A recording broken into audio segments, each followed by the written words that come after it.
Thank you, Donald, and good evening, everybody. Well, the general election is on, and I know over the last few evenings, a lot of people have been asking me, what am I going to do? Am I going to stand? Am I not going to stand? Am I going to go back for the Thanet South constituency? What am I going to do? And I have to say, today, I was plunged into even deeper difficulty in terms of my thought process when I heard that Clacton-on-Sea is now a Douglas Carswell-free zone, which I think in terms of political honesty is a very good thing. Clacton is demographically UKIP's best seat in the country. And I thought, well, do you know what? I could stand in Thanet South. It's tough, but I still think I'd win, given an even playing field. If I stood in Clacton, it'd be easier. But then I thought to myself, why am I in politics? Why did I leave quite a good job, running my own company, working in the metals trading industry? Why did I get involved in this rat's nest that is called politics? And I did it because I always had a very strong conviction. I always believed that the direction of this country was wrong in terms of being part of European political union. So I stood in elections, I stood in by-elections, I stood in European elections, I nearly stood in the 90s in as many elections as Screaming Lord Sutch, the late Screaming Lord Sutch of the monster raving loony party. But I did it out of absolute total conviction, never wanting to be a career politician. Well, things moved on and we won the European elections of 2014. We forced Cameron to concede a referendum and we won it. And we've won the war. The question is, how do we win the peace, which is equally important? And how can I play my role helping Brexit to happen? So I've been weighing up for the last couple of days, what best do I do? Would it be right to fight and win a constituency and sit on the back benches in Westminster? Or do I think about the fact that I already have a position as leader of a group in the European Parliament? I'm the only one out of 508 million people sitting on that front bench who is opposed to the whole concept of European Union, where not only can I get up and make speeches and criticise either what they're doing or indeed what the British government is doing in the negotiations that will take place there over the course of the next 2 years, but I've also got a big profile on the big stage with media, European media, across all 28 member states. And given that it's the European Parliament, not the British Parliament, but the European Parliament that ultimately, at the end of this 2-year process, will have the absolute right of veto, I thought to myself, sitting as a backbench MP, being called by John Bercow twice a year for PMQs, or having a chance once or twice every month to be on the front row, to be up close and personal with Jean-Claude Juncker, Donald Tusk and all the rest of them. In terms of a stage, there's no comparison. And in terms of Brexit, what I want to do is I want to make sure that in February, March 2019, as the Brexit deadline approaches and as the European Parliament gets its final vote, I want to make sure those MEPs, have the maximum pressure exerted upon them by their own constituents. And I'm talking about German car manufacturers. I'm talking about French wine producers. I'm talking about Belgian chocolate makers, people who sell so much more to Britain than we sell to them. They actually call us Treasure Island. We are their best export market in the world. And I believe that by using my, well, some may say fame, others may say notoriety, it doesn't really matter, but I've got a chance to travel around those big European cities and to say to people, don't vote, don't support MEPs who are standing for re-election, who will block Britain having a sensible free trade deal exit, because if you do that, you'll cost people jobs in those constituencies far more than you'll ever hurt people in the UK. So for all of those reasons, I've decided I will not stand in this general election, but I will stand absolutely foursquare behind Paul Nuttall, behind UKIP. And I think it's very interesting, the last couple of nights, callers saying, I've got to vote for Theresa May because, you know, thing is, if she doesn't win, there's going to be this progressive alliance of Labour, the Lib Dems and the SNP who will form the government and reverse Brexit. I have a feeling that over the course of the next few weeks, you're going to see the Tory poll lead so huge that actually the idea that anyone can win, other than the Conservatives, will be out of the window. And I think in that situation, a lot of voters will come home to UKIP. That's my view. I am happy to take any calls, any comments on what I've done. You may think I've done the right thing. You may think I've done the wrong thing. But let me know. Call me on 0345 6060 973. You can text at 84850. You can tweet using the hashtag Farage and LBC at LBC. And you can watch us live on LBC's Facebook page. Now, that's me. But more important than me is Jeremy Corbyn, who today launched the Labour manifesto. It was a very strong anti-establishment message. It was, I am on your side. I'm against the big battalions who have really carved up the economy and this country for their own benefit, and I'm with you. It was, I suppose, perhaps the most left-wing manifesto that has been seen since Michael Foot back in 1983. But he was talking about fairness. He was talking about being on the side of ordinary people against the rich, against the wealthy, against the big businesses. And I know from this programme that there are many of you out there that think the man is very genuine and very sincere in what he says. But there is, I think, a little bit of a problem. One, and you may think this is ridiculous, but last night I sort of half joked. I said, the trouble with Corbyn is he can't actually do his tie up straight. Did you see him today? Did you see him at the launch? The tie was sort of round here somewhere. I mean, it looked to me to be a shambles. Perhaps I'm old-fashioned. Perhaps I'm completely out of date. But that's how it looked to me. But the bigger problem is that on Brexit, on the attitudes towards Brexit, which without any shadow of a doubt is the dominant issue in this general election campaign, he was, frankly, all over the place. He said in his speech, he point-blank refused to rule out asking for a second referendum on the ultimate Brexit deal. And then later in the day, John McDonnell said that the government should put the deal to Parliament and possibly to the country overall. So it looked like at lunchtime the Labour Party were backing a second referendum, and yet within a few hours it was perfectly clear that they were ruling out backing a second referendum. And I think that on the biggest issue that faces voters in this general election, what this launch today has shown is that, frankly, the Labour Party is a shambles. And I said last night, can anyone please ring in and tell me what Labour's policy is on Brexit? And after today's launch, I'm even more confused. Anyone out there that knows where Labour really stands on this key issue in this election, call me. So the question I'm asking you is, do you believe that Labour is a credible threat in this general election? Call me 0345 60 60 973, text 84850, tweet using the hashtag Farage and LBC at LBC. I'm going to go to Paul in Deal in Kent. Deal, of course, a constituency, Paul, that has been Labour, has been Tory, has been Labour, a real marginal.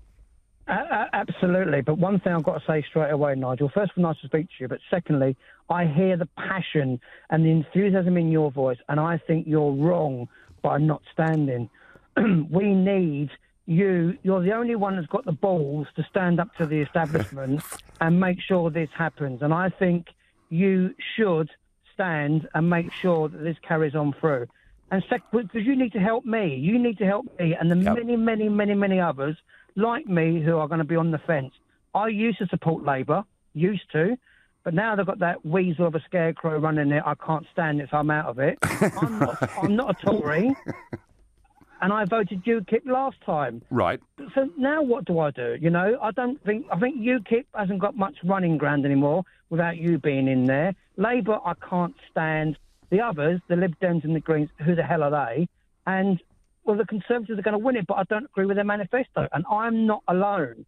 No, Paul, I know you're not. So I can support you. Yeah, but Paul, as I said a moment ago, you know, I got into politics not for a career. I left a career to come into this malarkey, and I have to think to myself, how best can I serve Brexit? We won the war, we have to win the peace, and I genuinely think I can do that better leading a group of 45 MEPs in the European Parliament where the negotiations will take place and where ultimately they could veto 2 years of hard work. That, Paul, is why I've made this decision. But I do get that you will not be alone in being disappointed or criticising me for not doing this. But I've done it because I genuinely think I can do more for Brexit leading a group in the European Parliament than I can as a backbench MP who probably would get pretty ignored, Paul. I'm getting to the feeling now, personally, after listening to the news and reading bits of paper, I think, and I'm 49, I'm a grown-up man, I'm going to have to vote Tory purely to give my country the support it needs.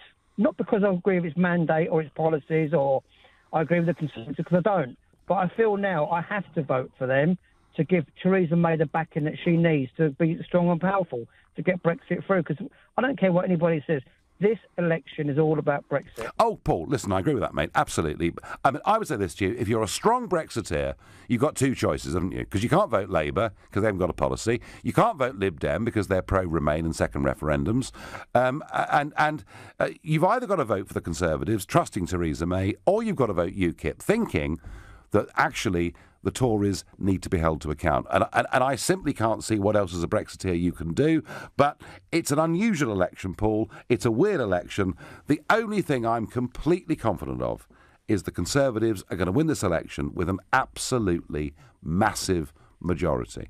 But, you know, I mean, if anybody out there who's a Brexit voter thinks I'm wrong and thinks they're going to vote for somebody else, let me know. Paul, in delightful Deal in Kent, where I was last Friday, thank you very much indeed for your call. I'm going to go to Sigra in Nottingham. Good evening. Good evening, but it's Syra. Syra, I apologise. Now tell me, do you think Labour pose a credible threat in this election campaign given their launch today?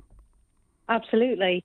There's no reason why Labour will not win, because half of the Conservatives, they're under investigation for fraud anyway. So, however, if there was going to be a possibility for Conservatives to win, that is certainly not going to happen. Well, look, Sarah, it isn't half of them, and I made this point on Tuesday on this show that perhaps up to 20 MPs and constituencies are under investigation, and the Crown Prosecution Service have said that up to 30 people, including 20 MPs, may well. They may not, but they may well face prosecution. So it isn't half of them. And in a way, I think what Theresa May has done by calling this election, partly because she feared a slew of by-elections, but also she wanted to draw a line under the old Conservative Party run by Cameron Osborne to say we're now running a clean campaign. I don't think that's going to hurt them here, do you? I completely disagree. I believe the reason why she's called for a slap election is because she knows she's going to lose. One, there's no way she's going to get a good deal. Nobody actually likes her in the EU. She will never be able to get a good deal for us. Secondly, I'm sure she's part of the investigation. Well, if she certainly isn't now, she definitely will be, because I'm positive she's got her hand in it. But regardless of that, what I found comical, and the reason I'm actually ringing up, is that you've actually put a statement on there saying that I've decided not to take part in the general election. My question to you is, why would we vote for you even? What you did during Brexit, the lies, the 350 million, we're still waiting on that. Well, but hang on, I never mentioned that. Yes, you did. No, I didn't. Times you did. Never, not once. You deny it. No, do you know what? I do deny it. I never mentioned it once. Don't put words into my mouth that are false. There were posters by your party. There weren't. Absolutely everywhere. There were posters of refugees from Middle East, which had nothing to do with Brexit. You used a horrid, nasty campaign that you led. You're talking about we won the war, let's win the peace. Yeah. With the stuff that you've done, do you really think that you can sit there and dictate? You do sound like a very, very sore loser, and I'm very happy. I'm very happy for any of you. What have I lost? Any of you can. Well, you seem very upset. I haven't actually lost anything. I'm upset. I'm upset the fact that people like you are given a platform. I know. Isn't it dreadful? Can you imagine someone like me? Can you really imagine that someone like me, who led a party in 2014 to winning a national election, something that had not been done since 1906 by either the Labour or the Conservative parties, should have a platform? Can you believe it? Isn't it ghastly? And, you know, I'm happy for anyone to ring up and disagree, but please get your facts right, because I'm afraid that one wasn't correct. Right now, you're listening to The Nigel Farage Show, exclusively on LBC. It's 7:17. It can take a... Today was the Labour launch, and there was Jeremy Corbyn, and he was full of strong anti-establishment stuff. I am on your side against the rich, against the big, and, you know, you can call it the most left-wing manifesto since 1983. What you couldn't doubt is the sincerity of what he was saying. And then it came to Brexit, and it all fell to pieces, because he left the impression that Labour would support perhaps having a second referendum. And then the Shadow Chancellor, John McDonnell, backed it up by saying, we will put a deal to Parliament and possibly to the country overall. And then within 3 hours, they've done a 180-degree U-turn, and it all looks like a complete and total and utter shambles. And I have a text here that says, Nigel, I know you fancy yourself as a politician, but commenting on someone's tie is a bit pathetic. I want to say hats off to the last caller. Believe me, if you stand in front of the country with a tie over, sort of over to the left somewhere and down from the top button, all you do is distract people away from the message you're giving. It looks ridiculous. Best, actually, whether you're wearing expensive clothes or cheap ones, to look smart and to be on parade. That's my view. Perhaps you think I'm ridiculously old-fashioned, but I generally think that is what people feel. Your texts and tweets coming in, some of them about Corbyn, one or two commenting on my own decision not to run in this election because I feel I can do more for the Brexit process leading a group in Strasbourg in the European Parliament through the next 2 years. Daniel Bagley says on Twitter, Farage has made the right decision. He can do more from Strasbourg. The Brexit campaign damaged your brand, so I guessed this is a decision based on pragmatism, tweets John Bell. Well, I don't know whether it damaged Brian Brown. We did actually win. And I had this huge criticism earlier. Syra, who was ringing in before the news, wouldn't listen. She wouldn't listen. I mean, any of you, please ring up and within reason be as rude to me as you want, but get your facts right. Mark in Wakefield says UKIP never said anything about £350 million a week. That was Boris Johnson. And Syra in Nottingham, I please hope you're listening. I know you hate me, but please don't pin that round my neck. Some agree with Syra. Great caller. Agree with her completely. Did you ask for the claim on the campaign? Did you ask for it to be changed on the campaign bus? It wasn't my campaign bus. Mine was a big open double-decker, and it said, we want our country back. And some people thought that was going over the top. I didn't. I think it helped us to win. I wonder what Birkin in Sidcup makes of today's general election politics. Good evening. Good evening, Nigel. How are you? I'm all right. Yeah, I'm happy. Good, so am I. But just to answer your question, I think Jeremy Corbyn is the biggest threat. I think he will win. Do personally. you? Yes, I listened to him today. I really did. And today I joined the Labour Party because of him. Okay. I think the points he hit about the top 1%, about the economy and the system being rigged, and these are points that have never been addressed by establishment MPs. Yesterday, I had to listen to Theresa May give a speech about equality from a helicopter. Right. You know, and I've heard all of this before from Theresa May, and I've seen her. I've studied her through PMQs. She always responds, but she doesn't answer. And this man is right now. They kept saying to me, he's a spineless leader. He's a leader who doesn't, he ain't got no backbone and whatnot. I mean, this woman, she can't even turn up to a TV debate. Oh, no, listen, Birkin, I agree. I agree with that criticism. And by the way, I mean, be fair to me, I've said tonight and last night that there is, I think, a sincerity that many people see in Jeremy Corbyn. And I did make the point, Birkin, that there were parts of his speech today with a strong anti-establishment message that I do think will resonate with people, and you're one of them. But, Birkin, I'm going to come back to this and put this back to you. On the biggest issue upon which this election is being fought, namely Brexit, I'm left, after his comments, McDonnell's comments, and then their retractions, even more confused than I was this morning as to where the Labour Party stands on Brexit. OK, I'm glad you asked me that, and I'm going to give you a good answer now. OK, I'm waiting. OK, so I voted for Brexit. I voted for Brexit, and I'm a socialist. It's a socialist movement as well as a right-wing movement, and I voted for Brexit. Yep. But one thing I didn't vote for is a Tory Brexit. I voted for a Brexit to say goodbye to the 1%. The 1% bought the EU way before they bought this country. They bought this country way before they bought the EU. And Brexit for me was the first step. Now, what I think Labour has to do is, first things first, is stay in the single market, get our human rights done, fix the NHS, fix the schools, fix everything that needs to be fixed, and when the next election comes, then push for the hard Brexit. This has to be tactical. We can't just push. Right. So you see, So you see Brexit as a two-stage process, yeah?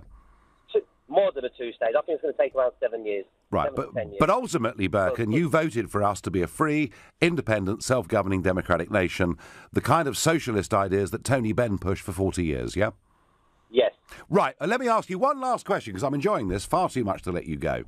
How can you then support somebody who, for 33 years in Parliament, idolised Tony Benn, supported him all the way on every single battle against European treaties, against contributions to the European Union, and then when he becomes Labour Party leader, supports Remain? How can you respect that? I'm even glad you asked me that, and I've got an answer for that as well, Nigel. After the show, we must meet for a beer, Burkham. Go on, please. We have to. I live near Westminster. Let's meet for a beer. I'd love to. Okay, Nigel, let me answer that question. Yeah. Now, as you know, he is an anti-establishment politician. Yep. This man, everyone is against him. There is people against him in his own party. That's how we had this illusion of a two choice. So why did he back? Why did he back Goldman Sachs? Why did he back Tony Blair? Why did he back all the multinational companies? Why did he back Jean-Claude Juncker? Why did this anti-establishment figure in the biggest constitutional debate we've ever had and will have, Burkhan, in our lifetimes, why did he back the establishment? To be able to stay where he was. That's not good enough. Wait, Nigel. Oh, no, come on, old son. Speak, Nigel, let me speak. I haven't stopped you so far, have I? Can I answer this, Nigel? Yeah, please? go on. Okay, the party was against him. He had to stay in power, but he didn't protest. He didn't go like, yes, let's stay in here. Let's stay. He done it to make his backbenchers happy. He was afraid of his backbenchers, and he needed to stay in power. Okay, right. He did not go as far out. But now look at him now. I guarantee you, this man, he has been anti-EU his whole life. We are out. No. Now listen, Nigel, let's meet for that beer. you have. Now I'll meet for the beer, Burkett. You are a complete and total star for 90% of this conversation, and then you let me down like a cheap pair of braces by telling me he's a great man because he did what his backbenchers wanted him to do. And Burkhan, leadership is about leading. Leadership is about doing things sometimes that may not be popular in the short term, but are right in the medium and long term. But we will meet for that beer, and I thank you. On Facebook, Jamie says, I'm a UKIP person who's also now voting Tory. We had a few of those last night. Joy says, you've made the right decision, Nigel. I don't trust the PM to deliver a hard Brexit. Well, I'm going to do my best, Joy, in Brussels to, literally be a lightning rod and to tell you what's going on. Because I was appalled the other week. I was at a big European summit of leaders, and I picked up in the corridors that the Foreign Office, the Brexit negotiating team, were basically saying we're happy to concede the idea of taking back our fisheries if we can get a better trade deal. I've written about this in the Daily Telegraph. It's online. You can watch it after this show. Leslie says, I'd love to see the look on Juncker and others' faces knowing that you will be there at the heart of Europe. And Michael says, how does it feel to be partly responsible for the dismantling of the fabric of this great country you swear you hold so dear? Well, Michael, you can take whatever view you like. You can take any election to be a disaster if you don't like the result. But we got the one we got, and we are leaving the European Union, Michael. Get with it. If it's too much, just pour yourself another drink. You're listening to the Nigel Farage Show, exclusively on LBC. It's 7:30 and time for the news with Rupert Bhatia. Jeremy Corbyn today launched the Labour Party's big bid for the general election on June the 8th, and many of you admire his strong stance against the rich. against the 1% who own far too much, against the power of big businesses, against the fact that ordinary folk don't get an even break. Big, strong, anti-establishment, hard left-wing stuff that has won, I think, the support of many. But when it came to Brexit, oh dear, dear, dear, it was a complete and utter shambles, and we end the day, I think, more confused as to where Her Majesty's loyal opposition stand on this great issue than we did at the start of the day. And I'm asking you, are the Labour Party a serious, credible threat to the Conservatives in this general election? I frankly don't see, after today's launch, how they can be. Also, I've announced tonight I will not be standing in this general election, believing I can help the Brexit cause better, given my front row seat in the European Parliament in Strasbourg, overseeing these Brexit negotiations and the final vote, where the European Parliament may have a veto. So I'm taking calls, texts, tweets, Facebook messages on all of those things. And on text I get, totally understand your decision not to stand at the election, but hope in 2019 after Brexit you will stand for UKIP at the earliest by-election. We will need you in Parliament, says Jan from Bromley. You're very sweet, but there are 2 torrid years to go before I'll even think about that. And Steve on Twitter says, don't you think a large majority would be bad for the country? Well, one of the criticisms of Mrs Thatcher was that when she got a majority of 144 in 1983, frankly, it was too big, and she wasn't being held to account for things that were done in Parliament. Whether you agree with that or disagree with that, going back to the 80s, the prospect of Mrs May having a majority, according to some of the experts, of 140 or 150 seats, means they are really completely going to be in power and without anyone holding them to account, which is why I say that I think in the last couple of weeks you will see smaller parties start to do better in the polls as people feel freer to vote for parties they really support, knowing that the outcome is going to be a Tory win anyway. Why do you say that General Election 17 is all about Brexit? Didn't we already have that referendum? NHS, education, etc., also important, says Andrew Suze. Yeah, they are all very important, but don't delude yourself.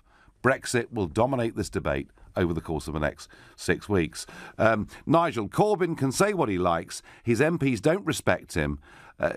His policy of no second referendum means nothing when the leader is not in control, says Steve in Winchester. And what I love here, David in Northern Ireland says, glad you're staying in the European Parliament, Nigel. We need you there to make sure the European gangsters keep the violin cases under the table. David, I don't recommend you visit Brussels anytime soon. You'd be even less popular than I am. But I'm going to ask Pat from Houghton Regis. Pat, how do you feel? How do you feel? Either about my decision not to stand or about Corbyn being a credible threat? Evening, Nigel. Good evening. I feel you've made a very poor decision. Yep. I'm very disappointed as a UKIP member and a supporter. Yep. I also think whereas you've strengthened UKIP, to a certain extent, we had 6 million votes in the last election. The vast majority of those votes will just swave over to the Tories, and I think then you'll be responsible for the demise of UKIP. Oh, thank you. It will just fold. It will just fold. Well, let's get the facts right, Pat, first. Well, can I just finish? If you were standing in Clacton, you will bolster that support all over the country. They know you're there. They know you're going to do well. And it will bolster the support for UKIP. UKIP will be around. And we need UKIP. If UKIP go, then who's going to look after the indigenous population, which is in the majority? That no one's talking about immigration either. None of the parties are talking about immigration. We're back to square one regardless of Brexit. Pat, let me just get some facts right here.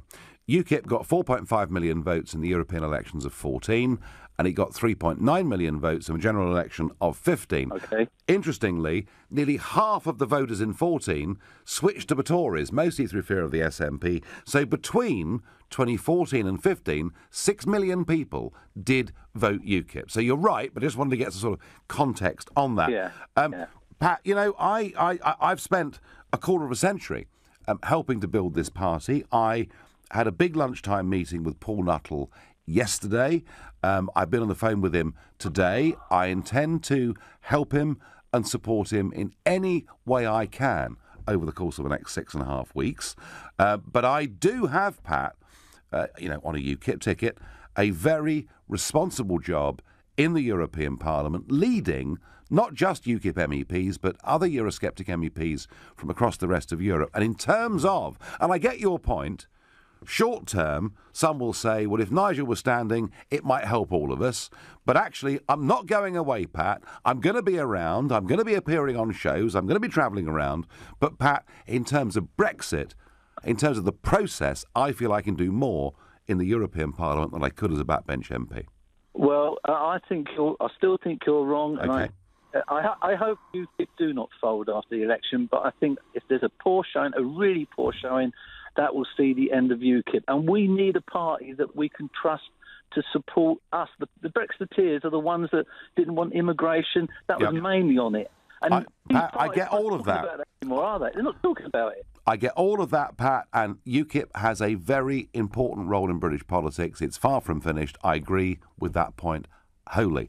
Robert in Watford, are Labour going to provide a credible opposition campaign to Theresa May?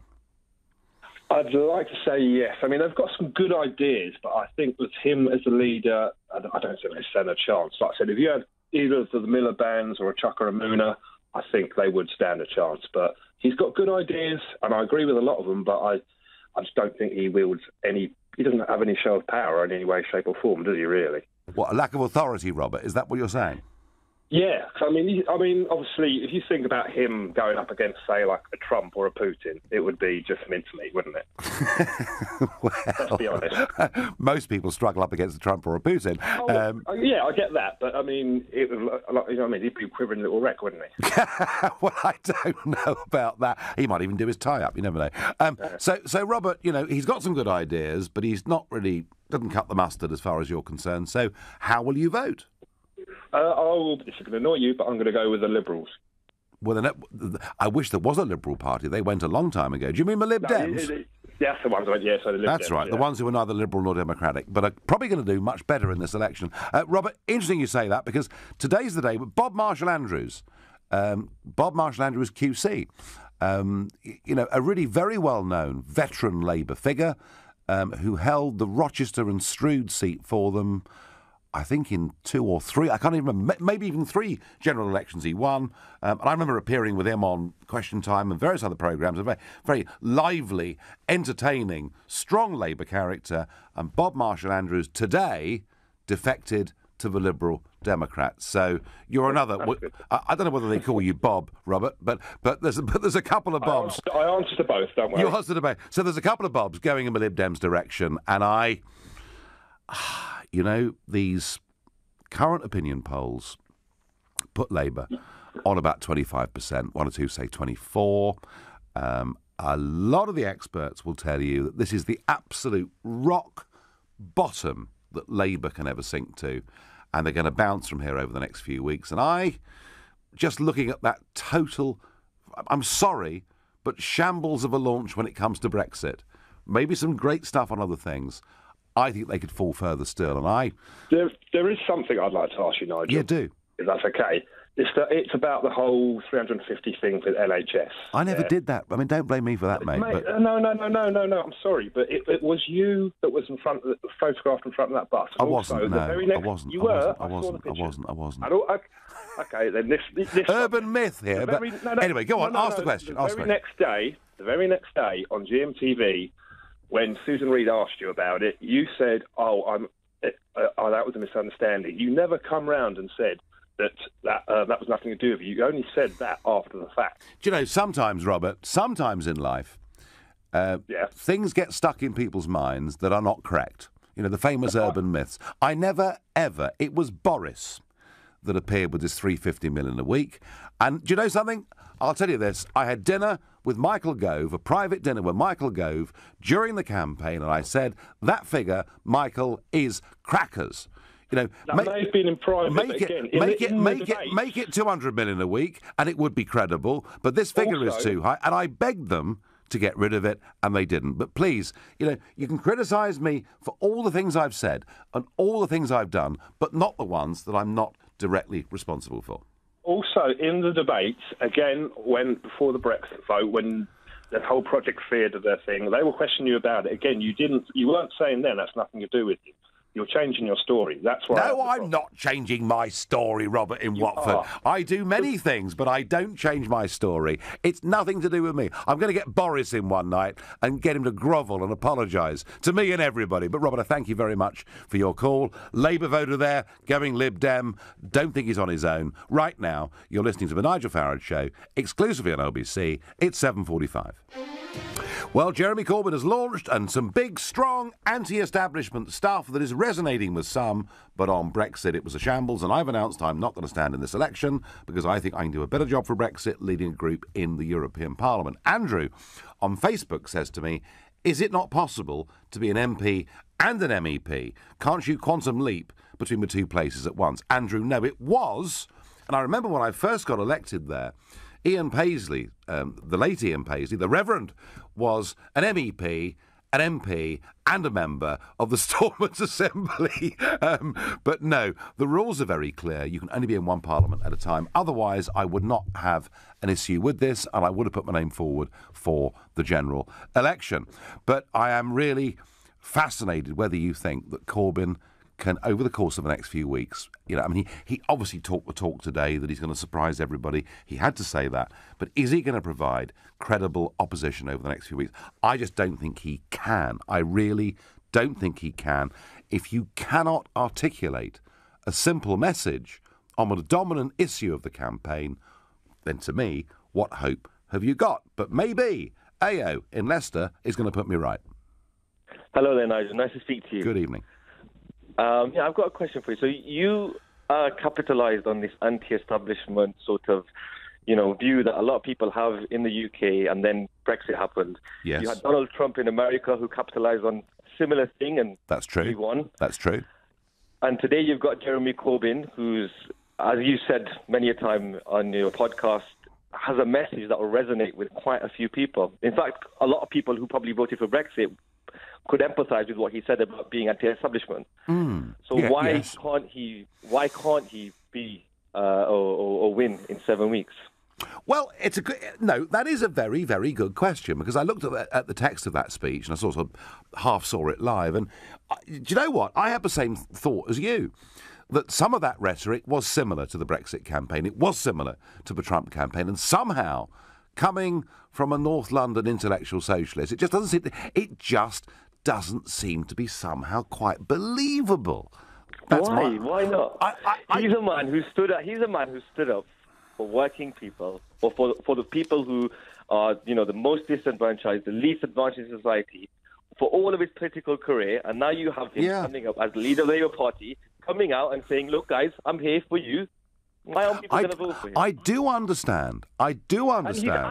Sorry, let me cut you off again. I do apologise. Go on, I just want to get one thing. Yeah. One point I want to make is you are a fascinating human being. I watched your life stories with Piers Morgan. Yeah, that was and even though I probably disagree with 99% of what you say, I honestly kind of warm to you. I have to be honest.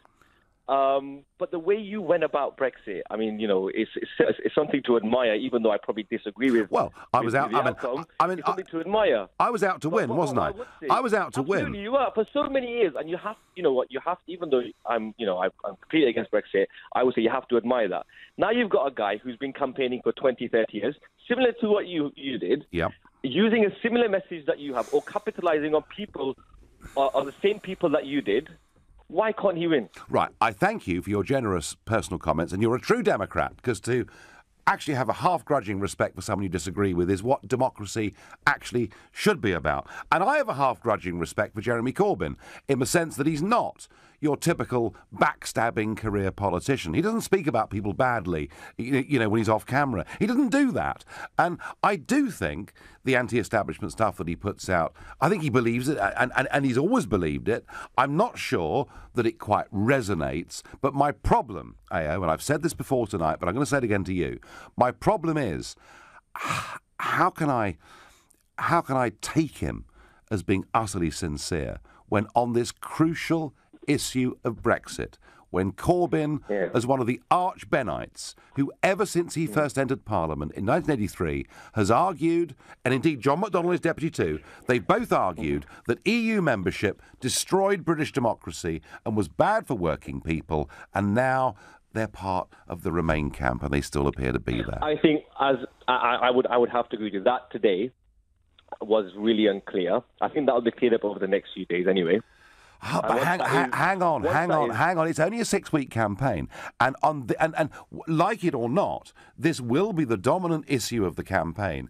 And to get off on the start they have today, frankly, is catastrophic. No, I appreciate that absolutely, but that'll be cleared up in the next few days. If he's got I read something today where it was like 7 or 8 of his different policies. I saw it on a Facebook post that he shared himself on his personal Facebook. And every single one of those policies, I think, will resonate with a lot or the majority of people in this country. And I want to put this to you now, if he clears up Brexit and says Brexit means Brexit, just like Theresa did, right? Will you back him in this election? Well, I tell you what. You've said this on your whole pod, on the whole, however long you've been on the radio today, you've said, I agree with morally, what he's saying, I agree with most of it, but just this one thing, Brexit was something that Do you know what, Ayo? I tell you what I do. If he comes clean and says, look, I did back Remain in the referendum because otherwise I could not have stayed as leader of the Labour Party.